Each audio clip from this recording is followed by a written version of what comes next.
Hello, and welcome back. Bringing you an update to the sort of Look at Arms Warrior in 7.2.5 and kind of an update on what's going on with the channel and stuff like that for the next couple of weeks. So we'll be looking at what the changes and the nerfs did to Arms Warrior after a good week of kind of seeing how things settled down and any changes that were going to occur. And the main changes that we're looking at is the 30% Mortal Strike nerf and the 15% Ren nerf, and then the following 4% to all abilities nerf that we got in PvE, which obviously ends up affecting PvP as well because it's not a stat priority change, stat template change. With these videos, this is going to be one video that's going to be pretty much for a week because I'm going away on holiday for a bit for the summer. I'm coming back in a week, and I'll be getting onto regular videos again. That's going to be streaming pretty much every night and a video every other day or something along those lines. So let's get into this video.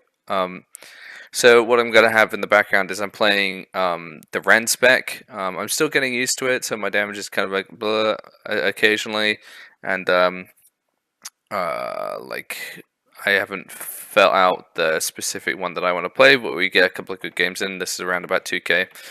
So with the 30% Mortal Strike nerf that we got and the 15% damage nerf on Rend, what ends up happening, how it ends up looking, is that Rend is actually the best choice for most things, including single target rotations, because the Mortal Strike just doesn't hit hard enough, and the pressure that you get out from Rend is actually much more.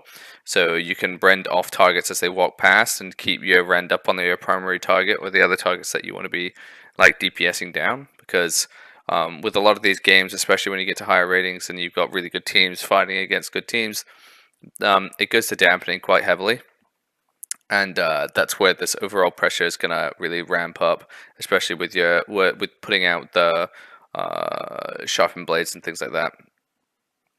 But and that's why comps like WLS are really strong at the moment, and like more dampening comps, more rock comps, really good.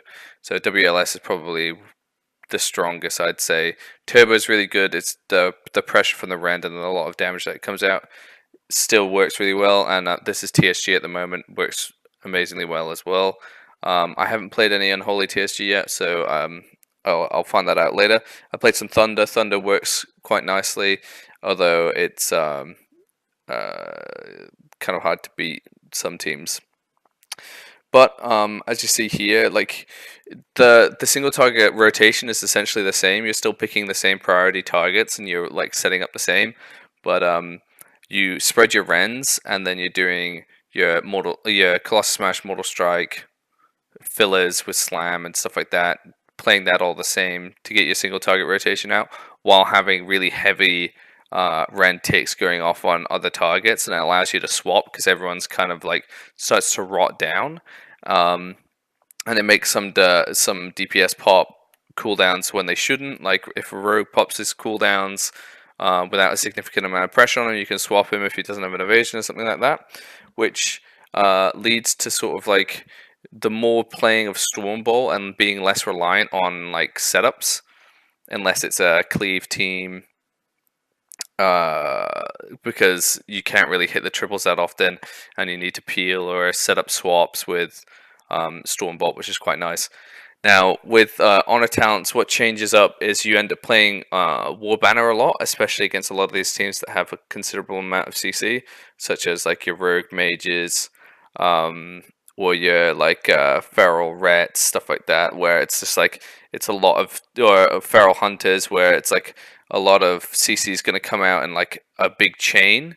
So you want to be getting your War Banner down before that chain and stopping that chain, and then you essentially like that's how you live through those, and you spread out your damage. You win in the win in dampening, or you end up winning like sort of a mid game ish, like with lots of pressure. As you see, like a lot of healers go really quick, and you can even play with Mistweavers now because they're and not worry about dampening, because your Mistweavers are a lot more mana efficient now, and as well as being able to play Way of the Crane, which is essentially like the melee wings, against any lock team.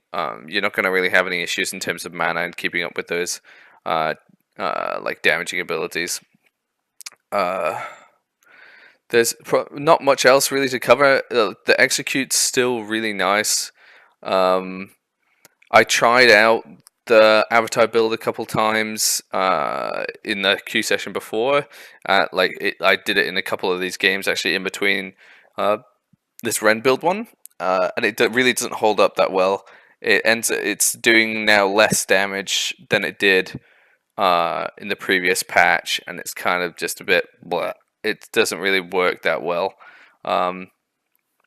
It takes a little bit of time to get used to doing the whole Rens and keeping everything up, but it's definitely worth doing. Is probably your safe option. Like that should be your spec that you are queuing into the arena, and then you change thusly if you want to. There is still a strong potential for very like bursty teams to want to play with Avatar, but then if you're looking at like playing such a bursty team, you might want to play as Fury, even though Fury takes a considerable amount of damage. These are the things that I'm going to be looking at in the future. So with all those things taken into account, I'm sure there's quite a few guys that will go into more specifics, but that's kind of what I've felt about it. If you look back on the videos, you can see the general setups. It's going to be exactly the same, apart from you're just spreading Rens, and you kind of do that as people walk past you and stuff like that. But a big thing to remember, and is actually quite important with these games, is don't tunnel too hard on just going and refreshing all of your Rens all the time. You need to be getting your single target rotation out, because that's where your MS effect comes in, and your like your mortal strikes do a lot of damage. You're getting your sharpened blades out, and you're putting your Colossus smashes up again. So it's just knowing when is a good time to rend, and trying not spending a lot of time running after people and trying to rend. What I'm going to have coming through as well is I've leveled up my Fury weapon, so I can have a look at a lot of Fury play and give you guys a sort of way up of like, this is what Fury is good at, this is what Arms is good at, and kind of do a comparison, kind of show you. But at the moment, Arms is by far probably the best spec that you could be picking for Warrior. But Fury is very, very fun. So I hope this was helpful. I'll be back on getting more like in-depth videos, looking at some more stuff. Remember, keep sending me any ideas that you have. Somebody sent me the comparing Fury and Arms, which is something that I'm very willing to do. Join the Discord. You can chat to people there, ask me any questions. Follow me on Twitter, and obviously subscribe if you want. I'll be back and being very regular in a week. For now, I hope you guys who are on summer enjoy your summer, and for those of you who are experiencing the nice hot weather that I am, like, enjoy that. I'll see you guys in a week. Peace. Hello there, and thanks for watching my video. Make sure to subscribe if you like what you see, and like if you liked it, dislike if you don't. Please comment to let me know what you want to see in the future, and make sure to come tune in and watch me on Twitch. I'm live from 12 AM or 12 midnight GMT for normally about 6 hours, playing a whole bunch of games. Hopefully I'll see you there.